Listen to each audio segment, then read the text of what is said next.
Hi guys, today i-review ko sa inyo and i-wear test itong Tony Moly na Luminous Pure Aura CC Cream SPF 30 Illuminating Skin. So, CC cream siya, pero ang gusto ko sa kanya is meron siyang SPF 30. Lately, nagre-review ako ng mga sunscreens kahit wala silang kulay kasi gusto ko lang makita nating lahat, matest din sa skin ko kung oily ba siya, greasy ba siya, matte ba siya, kung gaano siya kaganda sa skin kasi iba-iba yung finish ng mga sunscreen. And this is CC cream, so meron siyang color correcting. So, eto siya guys, medyo matagal na yata sa akin to. Ngayon ko lang siya nabuksan.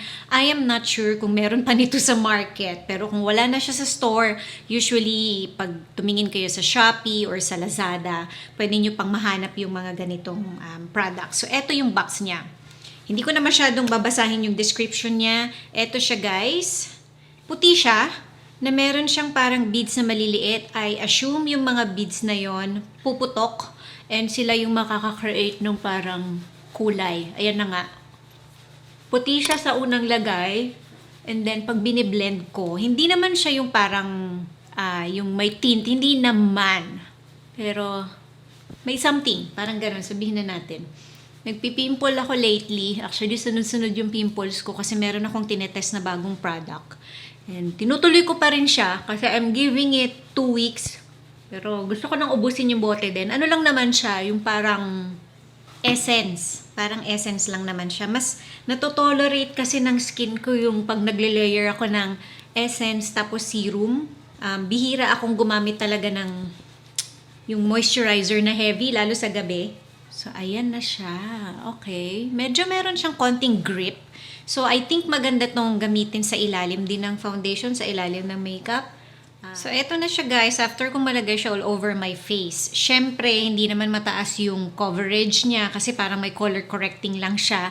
I think may I'm not sure kung parang may pagka-bluish yata yung parang color correcting niya or parang bluish green. Hindi ako sure kasi very parang sobrang mild lang nung sabihin na natin tint. Wala siyang na-cover. Medyo nag-illuminate yung skin ko kung mas maputi kayo sa akin kasi sa MAC nasa ANC 27 to 30 ako. So let's say 25 pababa kayo. Alam niyo yung mga Korean skin, Korean glow na hindi nagpa-powder tapos ganito ka-glow? Pwede siya eh. Kung ganito yung bet ninyo na look. Pag tinitignan ko yung sarili ko sa viewfinder, yung skin ko, parang medyo nag-even siya ng konti. Although, ayun nga, nakalabas pa rin yung mga pigmentation ko. So, tapusin ko lang yung makeup ko. Maglalagay lang ako ng parang color correcting sa eye area, ganyan. Hindi naman super heavy yung gagawin. Ito na yung finished na makeup, guys. Nag-set ako ng face using itong Intuit Cover Smooth na loose powder. And then, naglagay ako nitong Wet n Wild na Photo Focus Press Powder as finishing powder. And nag-spray ako nitong Clarins Fix Makeup. Wala akong nilagay na ibang parang foundation or base sa face other than color corrector na itong Sephora. Nag-color correct lang ako sa eye area tsaka sa konti dito sa gilid ng ilong, dyan sa chin area. Pero wala siya talagang foundation or heavy na concealer. So, yan lang siya guys. Kaya nakikita pa rin ninyo ng konti yung mga pimples ko. Konting color corrector lang yung nilagay ko dyan. Para skin na skin. Yung nasa lips ko is itong Clinique Pop Lip Color 02 Bare Pop. Ngayong natapos na yung makeup, actually ang ganda ng finish niya. Yung pores ko, parang nabura, parang may pagka-airbrushed yung ano. Actually, even kanina pa, nung hindi pa napapowderan yung face ko, nung yung, eto pa lang yung nakalagay, itong CC cream, kahit na parang ang glowy ng face ko, yung pores ko parang nabura. And ngayon natapos na yung makeup, ganun pa rin siya, parang nabura yung pores ko. Ang ganda ng skin ko overall, kahit na sumisilip yung imperfections. So, mas lalo pa siguro kung super ganda ng skin ninyo, mas maganda siya. Tumi ang glowy niya, pero kasi etong loose powder at saka yung finishing powder na ginamit ko, meron din silang parang maliliit na particles ng parang, sabihin na natin glow. Kaya parang patong-patong na glow yung nailagay ko sa face ko. Pero, I like what I'm seeing.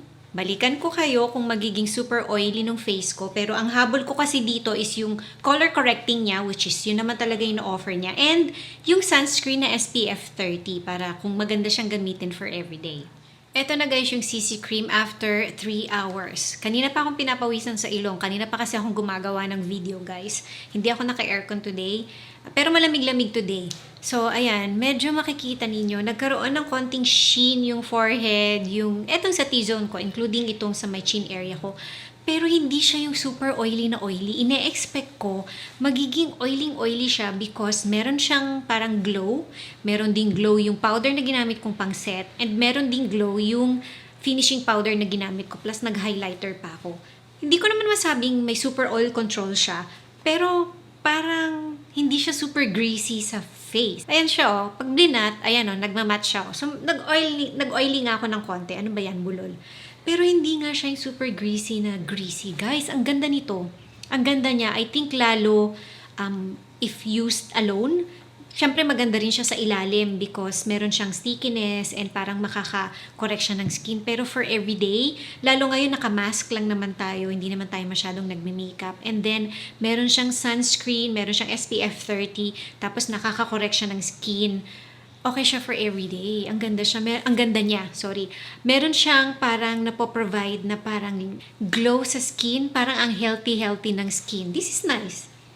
Hindi ko alam bakit ngayon ko lang siya nabuksan, pero this is a good find, I think. Maganda siya and parang na-hide niya yung pores ko. So, ayan guys. I hope nakatulong tong video na to, itong review na to. And I'm not sure kung available pa siya sa market. I-check nyo guys. Pero kung wala, gaya nga na sinabi ko kanina, baka mahanap nyo pa siya sa Shopee or sa Lazada. So, thank you for watching guys and see you on my next video. Ano ba yan, bulol? Bye!